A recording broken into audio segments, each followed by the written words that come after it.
Assalamu alaikum students, I am Hassan Abdullah Patel and I will be discussing echelon form of a matrix. So basically what is echelon form? So echelon form का मतलब है कि सबसे पहले तो आप ये समझें कि लीडिंग एलिमेंट क्या होता है। देखिए किसी भी मैट्रिक्स का जो पहला एलिमेंट हो जो कि ज़ीरो के अलावा हो उसको हम कहते हैं leading element. So in this case यहाँ पर 2 लीडिंग एलिमेंट है, यहाँ पर 3 लीडिंग एलिमेंट है और यहाँ पर 5 लीडिंग एलिमेंट है। सो इक्लॉन फॉर्म की जो पहली शर्त है वो ये है कि leading element of each row should be 1। Leading element her raw का जो है वो 1 होना चाहिए। जैसे कि मिसाल के तौर पे अगर हम बात करें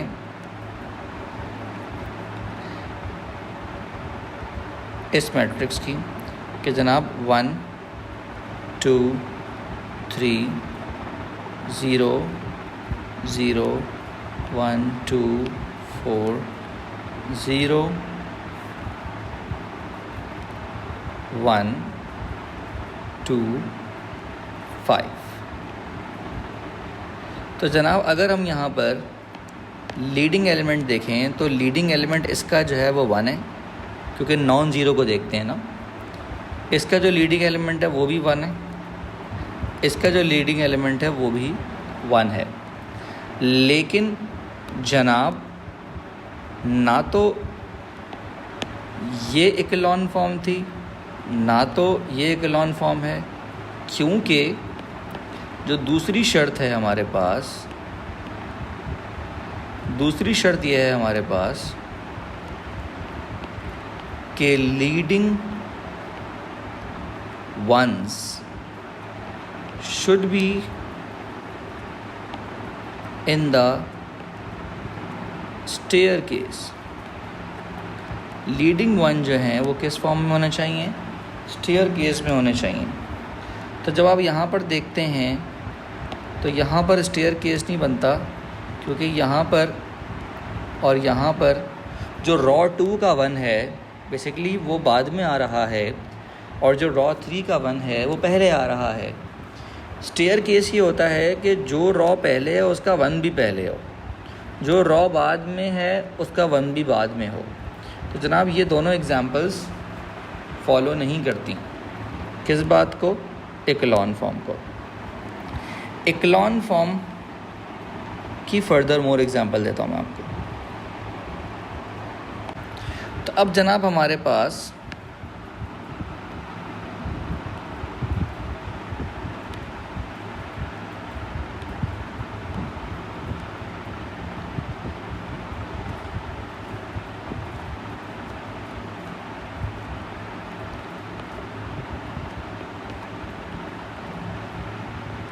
अगर हम इस मैट्रिक्स को देखें तो देखें इसके पास भी लीडिंग 1 है, इसके पास भी लीडिंग 1 है, इसके पास भी लीडिंग 1 है। ऑल्दो स्टेयर केस नहीं है, लेकिन जो सेकंड प्रॉब्लम है वो ये प्रॉब्लम है कि जनाब जो भी लीडिंग 1 है उसके नीचे तमाम तर एलिमेंट्स क्या होने चाहिए? 0 होने चाहिए। सो हमें ये पता चला तीसरा पॉइंट कि below leading 1 all elements must be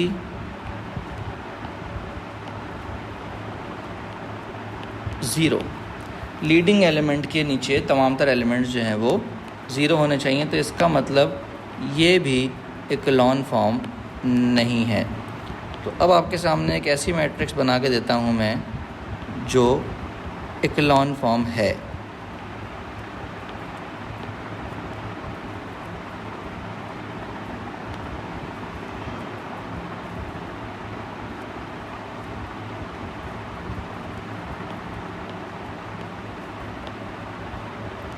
तो अब यहाँ पर हमने तीनों बातें चेक करनी है कि लीडिंग वन हर रॉ में होना चाहिए, लीडिंग एलिमेंट जो है वो 1 होना चाहिए। फिर उसके बाद हमें देखना है कि उस 1 के नीचे जो है वो 0 होना चाहिए। बिल्कुल सही है, 0 है। इस 1 के नीचे भी 0 है, इस 1 के नीचे देख ही नहीं सकते। तो जनाब लीडिंग 1 तो है। नेक्स्ट केस क्या देखना है हमें कि स्टेयर केस हो, तो हम यहाँ पर अगर हम 1 को देखें तो 1 जो है वो यहाँ पर स्टेयर केस बना रहा है। दैट इज़ रॉ 1 का जो 1 है वो पहले है, रॉ 2 का जो 1 है वो बाद में है, तो इसको हम स्टेयर केस कहते हैं। तो जनाब ये क्या कहलाएगी, ये कहलाएगी echelon form of a matrix.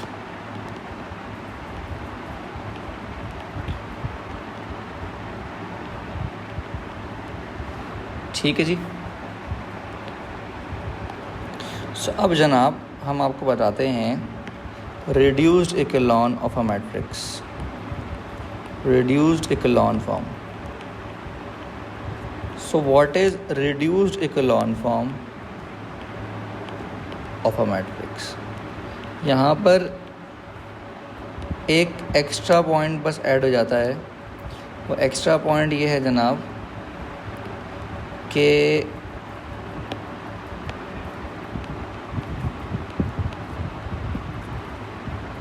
above or below 1 all elements must be 0, कि भाई ऊपर भी और नीचे भी दोनों तरफ जो है वो एलिमेंट्स 0 ही होने चाहिए। जैसे मिसाल के तौर पे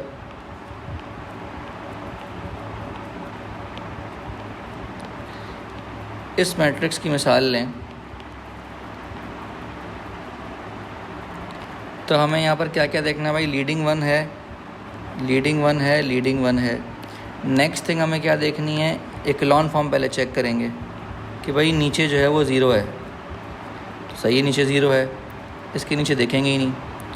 और हमारे पास स्टेयर केस भी है, लेकिन क्योंकि रिड्यूस्ड इक्लोन की बात हो रही है तो रिड्यूस्ड इक्लोन में अब आपने 1 के ऊपर भी देखना है कि 1 के ऊपर भी क्या होना चाहिए, 0 होना चाहिए। तो 1 के ऊपर भी 0 है, तो जब 1 के ऊपर भी 0 है तो ये जो मैट्रिक्स है ये कौन सी मैट्रिक्स है, ये रिड्यूस्ड इक्लोन फॉर्म है। बात समझ में आ गई, क्लियर है जी। अब आ जाते हैं जनाब रैंक ऑफ अ मैट्रिक्स पे।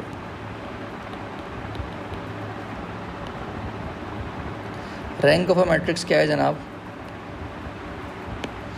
ये बराबर होता है जनाब नंबर ऑफ लीडिंग वंस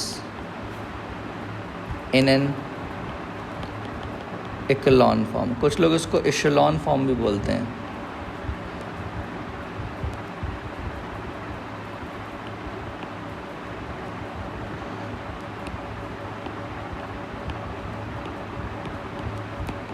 तो जितने लीडिंग 1 होंगे उतना ही मैट्रिक्स का ऑर्डर होगा। जैसे मिसाल के तौर पे अगर हम एग्जांपल लें कि जनाब एक हमारे पास मैट्रिक्स है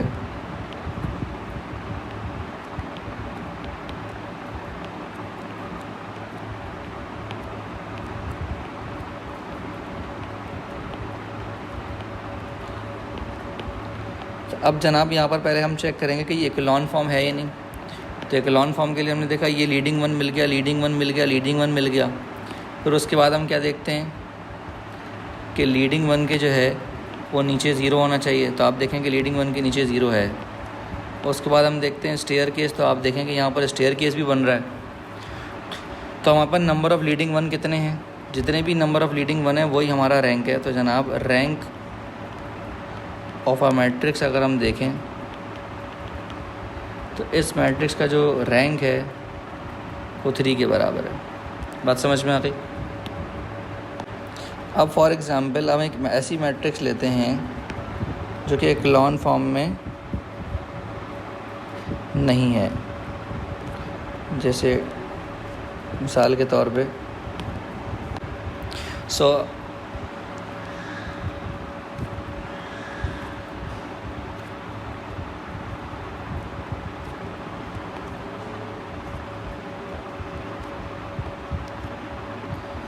दिस इज़ द मैट्रिक्स।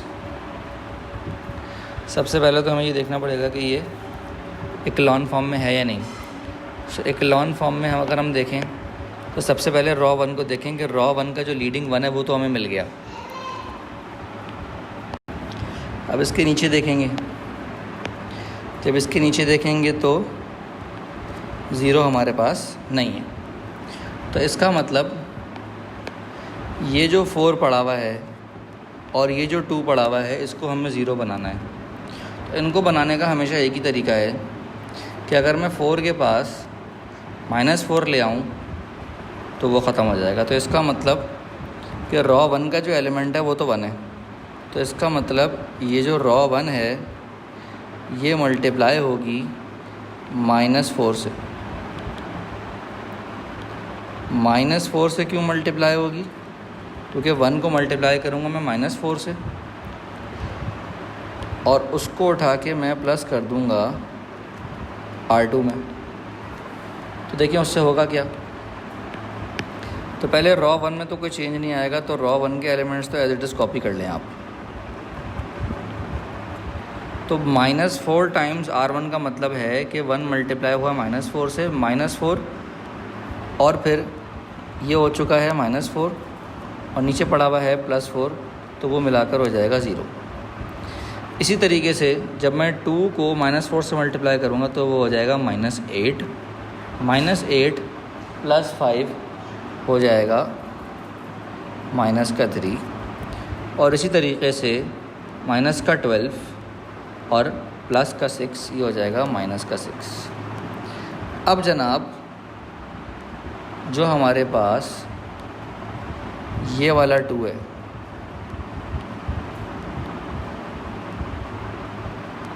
तो हमारे पास जनाब जो ये वाला 2 है, अब इसको मुझे जो है वो ख़त्म करना है। तो इसका मतलब मैं यहाँ पर क्या करूँगा, मैं यहाँ पर अब क्या करूँगा, -2 टाइम्स करूँगा R1 को और प्लस करूँगा R3 में। समझ में आ रही बात? तो जनाब हम यहाँ पर रॉ ऑपरेशन लगाएंगे। तो जनाब होगा क्या कि -2 टाइम्स R1 किया तो ये हो गया -2 और +2 हो जाएगा 0। इसी तरीके से -4 और +4 हो जाएगा 0 और इसी तरीके से -6 और +6 हो जाएगा 0। तो रॉ 3 हमारी पूरी की पूरी 0 हो गई। तो जैसा कि आपको याद है इक्लॉन फॉर्म की पहली शर्त क्या थी कि जनाब हमारे पास लीडिंग एलिमेंट 1 हो और इसके नीचे 0 हो। तो ये तो पूरा हो गया। तो अब इसको भी 0 होना पड़ेगा। तो इसको 0 करने के लिए अब मैं क्या करूँगा, अब मैं रॉ 2 को मल्टीप्लाई कराऊँगा -1/3 से। माइनस से क्यों? ताकि माइनस प्लस हो जाए, और अपॉन 3 से क्यों? ताकि हमारे पास 1 आ जाए। तो हो जाएगा 1 2 3, ये 0 0 तो वैसे ही पड़ा हुआ है, रॉ 3 को हमने छेड़ा नहीं है। तो जनाब ये हो जाएगा 3 से डिवाइड होने के बाद 1, -3 से डिवाइड होने के बाद, और ये हो जाएगा 2। तो मुबारक हो, दूसरा लीडिंग 1 हमारे पास बन चुका है। तो पहला लीडिंग 1 उसके नीचे 0, दूसरा लीडिंग 1 उसके नीचे 0 और तीसरा लीडिंग 1 है ही नहीं, कोई मसला नहीं है, क्योंकि रॉ 3 में हमारे पास कोई भी 0 के अलावा एलिमेंट नहीं है, तो लीडिंग एलिमेंट है ही नहीं। तो इसका मतलब अगर हम इसके रैंक की बात करें तो जो इसका रैंक होगा वो होगा जनाब 2। क्लियर है जनाब? तो अब आप चाहें तो इसको आप शॉर्टकट से भी निकाल सकते हैं। कैसे? तो जनाब याद रखें मैट्रिक्स के रॉ ऑपरेशंस ना। तो अगर किसी तरीके से आप रॉ ऑपरेशंस अप्लाई करके डिटर्मिनेंट निकाल लें या वैसे ही डिटर्मिनेंट निकाल लें तो आप याद रखें कि हमारे पास जो रैंक होता है, अगर स्क्वायर मैट्रिक्स है तो ये बराबर होता है नंबर ऑफ रॉस के। और ऐसा कब होता है? ऐसा सिर्फ उस सूरत में होगा कि जब डिटर्मिनेंट जो है वो नॉट इक्वल टू 0 आएगा। और इसके बरक्स जो रैंक है वो बराबर होगा नंबर ऑफ रॉस -1 के। और ऐसा कब होगा? जब हमारे पास मैट्रिक्स का जो डिटर्मिनेंट है वो 0 के बराबर होगा। तो जनाब अगर मैं यहाँ पर देखूँ तो ये देख सकता हूँ कि जनाब R3 जो है वो ट्वाइस है R1 के। और मैट्रिक्स की प्रॉपर्टी होती है कि जनाब अगर कोई रॉ एक दूसरे का मल्टीपल हो तो जो उसका डिटर्मिनेंट है वो 0 के बराबर होता है। तो देयरफॉर मेरे पास जो रैंक आएगा वो रैंक कितना आएगा? नंबर ऑफ रॉज जो कि 3 है -1 करूँगा, जो उसका रैंक आएगा वो कितना आएगा? 2 आएगा। तो वही आया जो पिछले स्लाइड में मैंने आपको बताया। जनाब इसका जो रैंक है वो 2 आया क्योंकि इसका डिटर्मिनेंट 0 था। जनाब ये एक जुगाड़ है, ये ऑथेंटिक मेथड नहीं है, ठीक है जी। तो मसला इसमें तो जनाब ये थी हमारे पास इक्लोन फॉर्म और रिड्यूस्ड इक्लोन फॉर्म और रैंक ऑफ अ मैट्रिक्स जो कि मैंने आपको इस वीडियो में बताई। अब नेक्स्ट वीडियो में इंशाल्लाह मैं आपको elementary row operations on a determinant of a matrix पढ़ाऊँगा। Thank you so much. अल्लाह हाफ़िज़।